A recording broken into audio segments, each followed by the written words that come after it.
fahamarinana manandratra ny firenena. Ry ava-malala ao amin'ny tompo dia mbola ampitomboina ao aminareo mandrakarivana ny fahasoavana mampiadanana avy amin'Andriamanitra Ray sy Jesosy Kristy Tompo ary ny fampiraisana amin'ny fanahy masina. Amen. Hivavaka isika.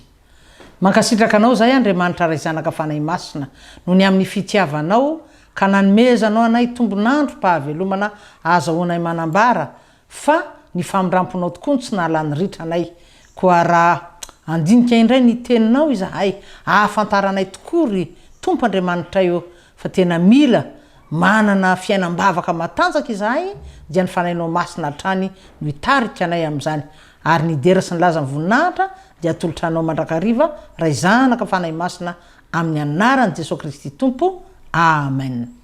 Ry havana amin'ity alahady ity dia handinika vavaka iraindray isika dia ny vavaka nataon'i Eliezera mpanompo ny Abrahama ao amin'ny bokin'ny Genesisy toko 420 manomboka eo amin'ny andininy 220 izany. Iza tokoa moa Eliezera, izy dia voalaza atao anatiny zany andinin-tsoratra masina izany fa lehibe ny mpanompo ny Abrahama tao an-tranony mpanapaka ny fananany. Ka rehefa maty i Sara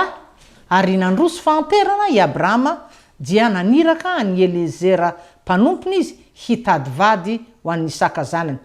Ary dia nasain'ny Abrahama ny anina tamin'i Jehovahandriamanitra ity mpanompony ity fa tsy haka vady ho an'ny Isaka avy amin'ny zanaka vaviny Kananita izay firenena jentilisa. Ary araka ny andinin'ny 7 eto amin'izao Genesisy toko 420 izao dia hoy Abrahama tamin'ny Eliezera, any an-tanin'ny razako sy ny havako no aleanao hakavady ho an'ny Isaka zanako. Ry havana, tsy mora ny andraikitra napetraky Abrahama tamin'ny Eliezera, mandao ny tany Kanana, mandeha mitady vehivavy ho vady andefy mandry ny Isaka any amin'ny toerana nahaterahany Abrahama, kanefa nasain'Andriamanitra ny laozany efa antaona maro lasa izany tany-drazana izany.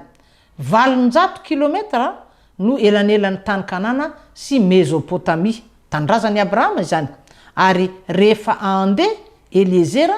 dia hoy Abrahama amaolo ny finoana azy, Jehovahandriamanitra haniraka ilay anjeliny eo anoloanao ka any no hakanao vady ho an'ny zanako. Eny ry havana, azontsika an-tsaina fa tsy mora ny andraikitra nomena any Eliezera. Marina tokoa ry havana fa ny finoany Abrahama tompo zany dia tsy finoany Eliezera mpanompony. Olona roa samihafa izy mianaka ireo. Kanefa ny fizotry ny tantara dia toy ny maneho fa tena nisy fiantraikany tamin'ny ary fiantraikany lalina tamin'ny fisainana tamin'ny asa nampanaovina ny Eliezera ny finoany Abrahama. Eny, ny ofo zay mihitsy angamba no azo anambarana azy, d'éteindre hoy ny teny frantsay, ny ofo tamin'ity mpanompony ity ny finoany Abrahama izay ambarany soratra masina moa fa rain'ny mpino sy rain'ny firenena rehetra ambonin'ny tany. Ary ny andininy 120 ry havana dia efa maneho sahady ny fahendrem-panahy sy ny fahiratan-tsaina tao amin'ity mpanompony Abrahama ity, satria rehefa tonga soamantsara teny akaiky ny tanàna izy, efa arivariva moa ny andro tamin'izay, zany hoe fotoana fandehanany vehivavy mpatsaka dia nampandoaleny teo ivelan'ny tanàna tanilan'ny lavaka fatsakan-drano ny ramevany, satria fantany fa anisan'ny toerana mety ahitany vady ho an'ny Isaka io toerana nisy ny lavaka fatsakan-drano io. Ary dia izay tokoa moa ry hava-malala no niseho ary mahafinaritra be fa voafetra ny fotoantsika fa ianao kosa dia mba taomina indrindra hamaky ny Genesisy toko 420 tahaka ny tokony hamakina ny Baiboly iray manontolo. Fa ny andininy 220 sy ny 720 ary ny 420 izay ho banjintsika manokana, io no ireo andinin'ireo no mirakitra ny vavaka na sandratry Eliezera tamin'Andriamanitra. Inona avy ary riava malala ho amin'ny tompo ireo fahamarinana voarakitra ao anatin'ny vavaka na resaka nataony Eliezera tamin'Andriamanitra. Voalohany zany aloha dia fitodiana tamin'Andriamanitra, fiantsoana ny anaran'i Jehova araka ny ahitantsika azy eo amin'ny 2:12 izay mivaky toy izao amin'ny anaran'ny tompo. Dia hoy izy, Eliezera zany io rehefa tonga teo amin'ilay lavaka fatsakan-drano. Jehova ô, Andriamanitry Abrahama tompoko. Nitodika tamin'Andriamanitra Eliezera satria voalaza ny tenin'Andriamanitra riavana fa izay miantso ny anaran'i Jehova no vonjena. Ao amin'ny bokin'ny Salamo no ahitantsika an'izany. Ary fantatsika ihany koa ny eo amin'ny Jeremia ohatra 7:30 ny 7 izay aintsika tsy anjery vaky toy izao amin'ny anaran'ny tompo manao hoe antsoy aho dia hovaliko ianao ka ampisehoko ny zavatra lehibe sary-patarina izay tsy fantatrao. Riavana, tsy hoe rehefa misy fahavalo manafika ihany isika vao mitodika amin'Andriamanitra, fa amin'ny fotoana rehetra na mora na misarotra, indrindra rehefa manatanteraka iraka lehibe takizay nandrahana any Eliezera dia nihitady zazavavy ho vadiny zanaky ny tompony any amin'ny toerana izay mbola tsy fantany akory. Ary io fiantsoana ny anaran'Andriamanitra ra io no ataontsika hoe atao voalohany rehefa mivavaka. Ary izany indrindra moa tadidinao angamba ny vavaka nampianarin'i Jesosy Kristy ny mpianany. Ahoana hoy izy? Rehefa mivavaka ianareo izy dia ataovy tahaka an'izao mitenena hoe rainay zay any an-danitra. Manamasina ny anaran'Andriamanitra aloha voalohany indrindra. Miverina isika amin'ny vavaka nataony Eliezera. Faharoa, fangatana fanambinana ho azy aloha ary fangatana soa ho an'ny Abrahama tompony. Araka n'io 2:12 ihany ny tapany manaraka. Jehova hozy izy, Andriamanitry Abrahama tompoko, ambino aho anio ary asio soa Abrahama tompoko. Fahatelo riavana, fanabrahana amin'Andriamanitra ny zavatra izay efa noeritreretiny izy Eliezera ihany tao an-tsainy. Eny riavana, nentiny teo anatrehan'Andriamanitra ny eritreriny mba ho tanteran'Andriamanitra rainy. Araka ny 7:12 sy ny 7:12 zay vakitsika toy izao, mivaky toy izao amin'ny anaran'ny tompo. Indro mijanona eto anilan'ny fantsakana aho ary ny zanakavavin'ny mponina ao an-tanàna mivoaka an-tsakarano koa izay zazavavy hilazako hoe mba areo kely ny sininao isotroko ka hamaly hoe izy misotro sady ampisotro ny ramevanao koa dia izy ihany no aoka ho voatendrinao ho anisaka mpanomponao. Mahafinaritra be riavana. Zany hoe takony hoe izy Eliezera nge no mibaiko an'Andriamanitra fa raha ny tena izy, raha ny marina dia tsy misy hafa amin'ny resaka ataon'ny zanaka amin'ny ray niteraka azy zany ny vavaka Eliezera. Zany hoe tsy fombafombam-pivavahana, tsy fahazarana fotsiny, tsy misy fombafomba, tsy misy protocole, fa amin'ny fotsotra, amin'ny fo mazava, amin'ny fo mahitsy, amin'ny fo toy zany no miresaka mivantana amin'Andriamanitra ity mpanompony Abrahama ity. Taky ny olona miresaka amin'ny dadany niteraka azy. Ary averintsika vakinange ny 2:4 ary indrindra moa ny 2:4 amin'ny anaran'ny tompo koa izay zazavavy hilazako hoe mba areny kely ny sininao isotroko ka hamaly hoe izy misotro sady ampisotro ny ramevanao aho dia izy ihany no aoka ho voatendrinao ho anisaka mpanomponao. Fahaefatra, fiandrasana famantarana. Hitantsika zany eo amin'ny teny nataony mamarana ny 2:4 amin'ny anaran'ny tompo ary izany izy no ahafantarako fa nasinao soa ny tompoko. Zany hoe ilay famantarana voasoratra eo ambony.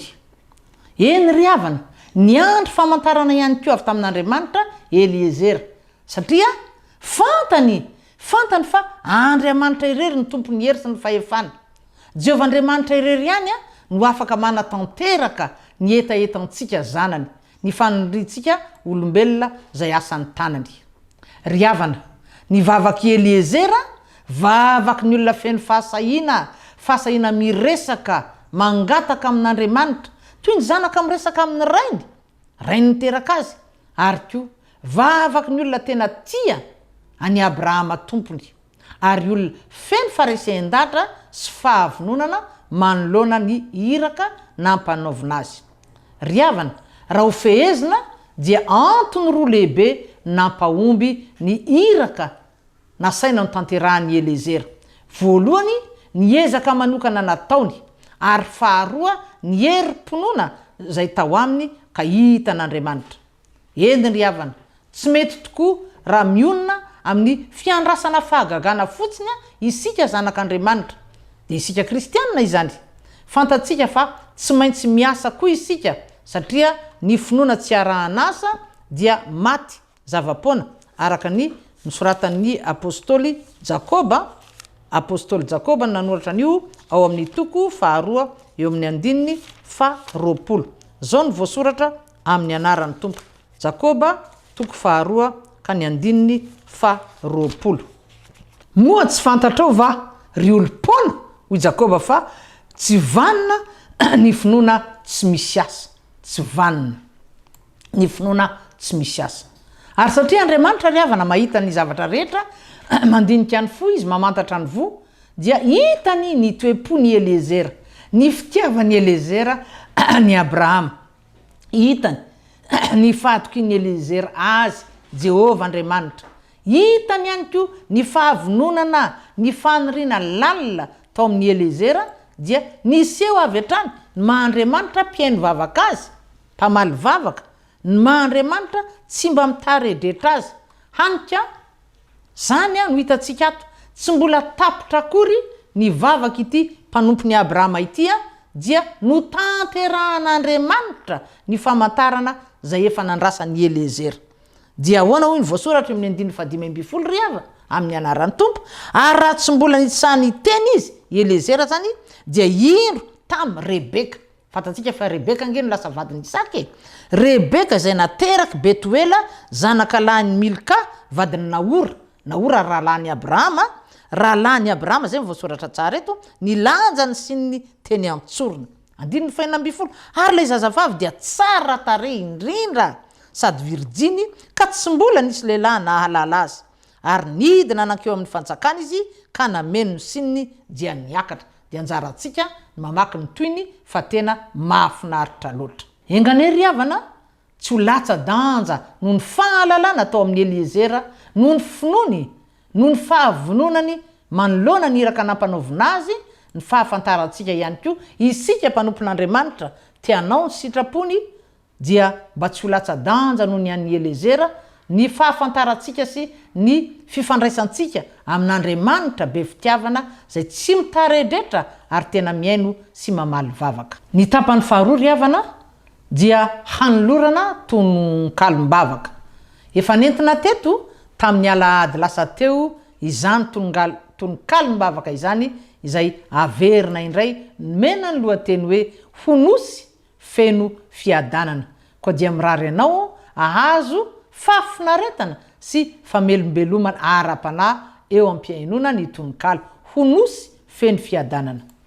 manoloana ny abibiana tsy hita ho tany saina intsony mandratra foa mampanahy miteraka ny lonilony eo anatrehan'ny fahotana mamela farasisa maro hoy ny tompo miantsoantso atsaharo aoka ho masina ianareo hialao ny faratsiana tsy Losifera no henoina tsy ny loha samangina fa Jehova no banjino manana tahotra an'Andriamanitra dia hiadana ny maro ho salama ho finaritra ny fianaky ny toka sy ny zava-mahadomelona zay mandripaka vahoaka aza atao manelingelona fa mijoro ka sahy miandry anao ny firenena ande torio Kristy ambarao ny famonjena raha misy tena misy fitiavantena tafahoatra mampijaly ny vahoaka manosika ny fohitrotra zarao ny teny-pahendrena nambara ny mpitoroteny ho an'ny olo-pirenena aelezo ombieny fa ao ny andro iadina ao ny andro iavanana ao ny andro ifaliana ao anaty fiadanana ao ny andro panterana ao ny andro ilevenana ao ny andro iresahana ny fandriam-pahalemana fa tsy fandriam-pahalemana ho resabe mandavataona na hijanony kabary famaliana rehefa miaona fa mba ho lasa toetra anaty izay tsy ho very asina ampiavaka ny olona zay tariany fanahy masina tsarovy eny tadidio fandriamanitra ny teny izao hiady ho anareo fa ianareo kosa hangina tsy mitondra fandresena ny tabataba lava reny fa ho anaty fatonina andao isika iray hina hifanatona hiresaka hifampilazany eo am-po hifampiaino hifampahery raha misy ny manjo ilazao ny ao an-trano resao reo mpiray-tapo fa ny tena fanafody dia Jeso ilay mpamonjy fiadanana no avelako anareo hoy ny tompo ny fiadanako no mihitsy nomeko anao mpanompo tsy fiadanana fahita eo am'izao tontolo zao fa fiadanana fakely mamboly fiainam-baovao ho antsika zay mikatsaka fandriam-pahalemana ho avy ny andro hotazana ny vokatry ny fandeferana tsy fombafomba mpivavahana no atanteraka izany fa fibebana an-dranomaso miloatra avy ao ampotomany hoy Jesosy raha nampianatra ireo vahoaka sesehena sambatra ny mpampiavana fa tena zanaky ny ray midika tsotro zao izany fa misy toetra tsy azo ekena ny lolo-po ny valifaty zay toy ny afo mahamay ka ny tompony ihany no ifiterany avy atrany mahazo areti-potsatry mijafajafa aoka izany afoy hatramin'ny torimaso ary raha tsy ampy fitsaboana mety nyaina no manefa vitatreo atao veloma koa andao re hifamela andao hamitra-pihavanana andao re hifankaty na ny ory na ny manana andao isika hifampitantana hiray fo hiray fitiavana hanavitra ty firenena ty gasikara tany razana andao atao manakoako ny anarany Mesia andao asandratro mpanjaka lay Jesosy Kristy andao aseho fa raha Jesosy no mitantana ny tany ny vahoaka tsy ho diso fitahina sesilany ry vahoaka miomana fa ny tompo miandry anao mitsangana miazava ambarao kalazao fa ny fiainana eto an-tany tena mila olombavaka olo-pirenena tsara olo-pirenena miavaka eto ampamaranana ary dia mba satrina indrindra no hiventy anakoako lay vina izay narindra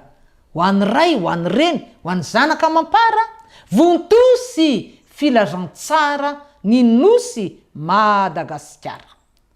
isika zanak'Andriamanitra tsy ho sasatra hamafy ny teny soa mahafaly ho an'ny zanaka manjafy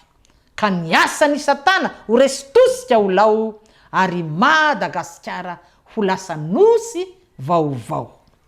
dia izay ihany koa no mamarana ny fandarantsika riavana ary dia atolotsika ho an'Andriamanitra ray zanaka fanahy masina ny voninahitra fa ho amintsika rehetra ny fahasoavana sy ny famindrampon'Andriamanitra amen hivavaka isika mankasitraka anao zay Andriamanitra satria mampianatra anay mivavaka ianao ary miainy vavaka ianao dia isorana ianao izany rehetra zany fa tompontsoa lehibe ho anay pino mpanaradianao ray zanaka fanahy masina amin'ny anaran'i Jesosy Kristy tompo amen dia tapitra ny fandarantsika riavana koa dia manao velomanao ho tahin'ny tompo ary dia amin'ny heriny indray raha sitrapon'Andriamanitra veloma indrindra tompoko fahamarinana manandratra ny firenena